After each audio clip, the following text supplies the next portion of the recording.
Atlanta United Fan TV, 4-0 win. Big surprise. The attack has woken up.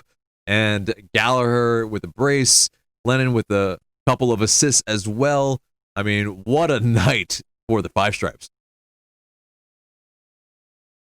Man, yeah, I mean, I cannot say I saw this coming at all, and you think, it's in DC, it's that's just been a problem for us, whether at Audi or at RFK, it's just it's always gone against us. And so, you think even though DC's in last place, just the form, the kind of season we've been having, it's like we said on the podcast, you just assume every game is going to be difficult. Well, this is like, a throwback to the good old days when we pounded bad teams into oblivion. But we've never done that to DC before, so that's just, oh man, I don't have the words. I mean, without Joseph, no less.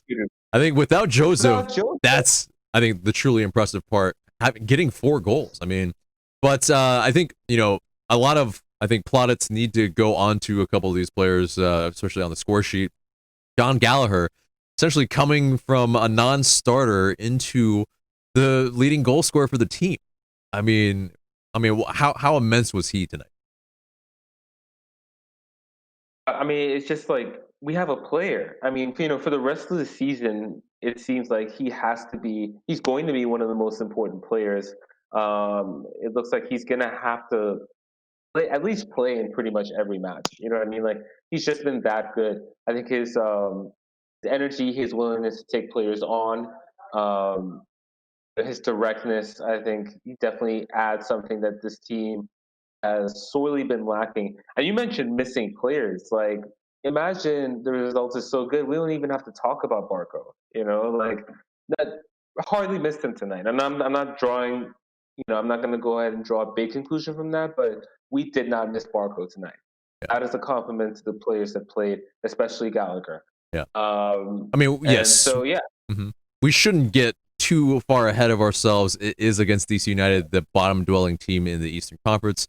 We should be beating them, but I mean, like you were saying, we haven't looked likely recently. And Brooks Lennon finally had some end product. I think, obviously he has a goal to his name, but first 2 assists on the season as well. I think he's adding more to it. Great to see, obviously, right? Yes, for sure. And I think, for those who criticized Lennon before, that was the criticism, right? Because he's, I guess, the vaunted Julian Gressel replacement, and you knew you would get like a handful of goals and double-digit assists from Gressel. And so I think maybe Lennon was being compared to that production. But for me, Lennon has always been solid this season. I like how he plays on the right, especially. I think his crosses have been decent. It's not like he has Joseph to cross to, right? And overall, I think the overall approach from Atlanta United in games earlier this season maybe hasn't necessarily helped Lennon.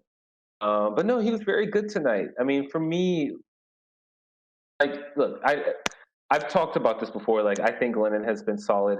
And if you go back to the offseason when we talked about the departures, in particular Julian Gressel's, at the end of the day, I just never thought that one would hurt us as much as Nagy leaving, or even maybe an LGP leaving. Mm-hmm. And I understand that he's going to a rival in DC, but my thing about DC is just they're just a team without direction right now. I mean, like, it's more obvious because they're bottom of the table.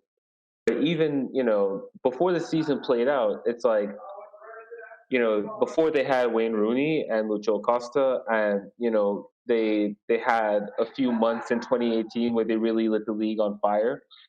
But before that, they were bad, Mm-hmm. So it's like, what is DC really and truly? Like, listen, we talked about Ben Olsen's possibly hot seat.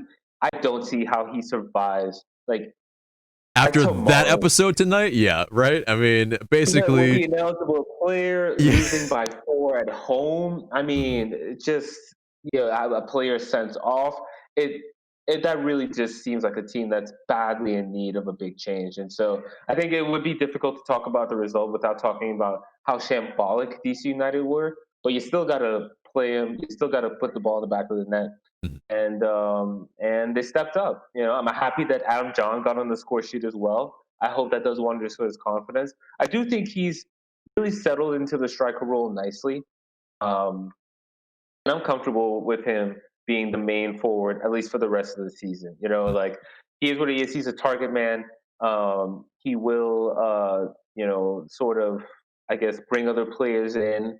Mhm. And when you get him the ball in the box, especially in the air, he can put the ball on target. It's a very straightforward game, but I think it's something that can be effective if the team plays to his strengths. And Mhm. so it's obviously like future games are not going to be this easy, Mhm. but I think you see at least a framework for some decent success, some decent results for how Atlanta United could go about getting that.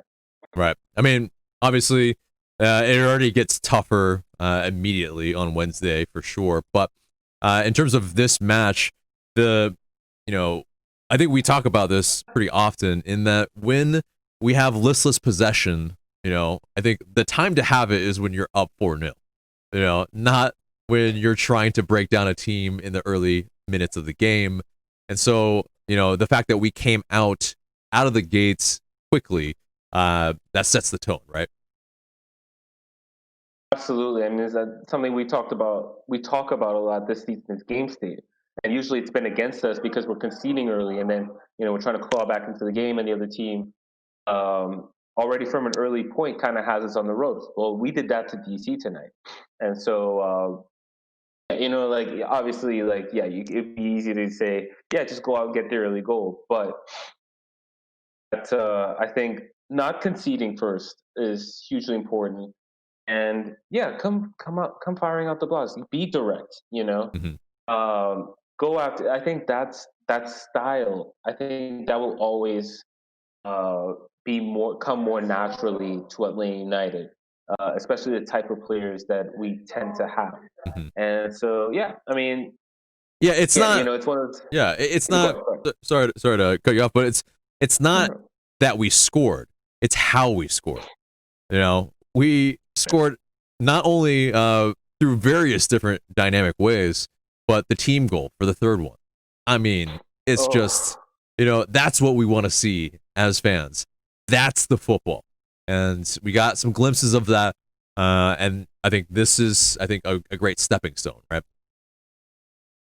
absolutely, yeah. That team goal. I mean, like just the one touch play, the touch by Gallagher to put Hamid on the floor before he slots it in. I mean, all of it, all of it. It's just again, there was an element to which it was a bit easy, Hmm. but yeah, I mean, just love to see it, man. I Yeah. mean, this was just a joy to watch. Really, it's hopefully they can kick on. They should be deriving some confidence from this result. Hopefully, they can take the good lessons from this game, apply it to future games. And like you said, it immediately gets harder versus Orlando, but maybe Orlando goes into that game thinking they're gonna have more of the ball. Maybe that works in Atlanta United's favor. Who knows?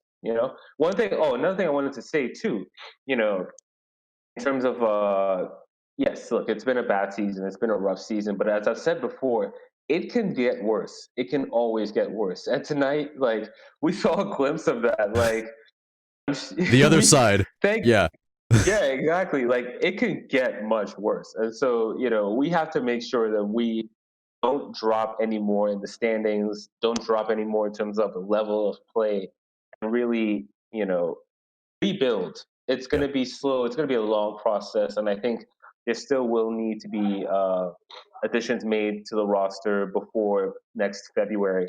Yeah. But Yeah. Moreno will not this, be enough. right, exactly. Yeah, absolutely not. And, truthfully, like, especially with Barco not traveling today, I just feel like it's not long before he's no longer an LA United player. I think I think it's just a case where you try to get what money you can for him, you free up the DP slot, and you just kind of you rebuild. You know, Mhm. we're in the process of rebuilding. This is all part of that process, and Yeah. so hopefully it's the first block to a beautiful castle. Right. And it's strangely, it's an unforced rebuild, but either way. Anyway, thank you so much for your time, Mark. We'll talk to you later.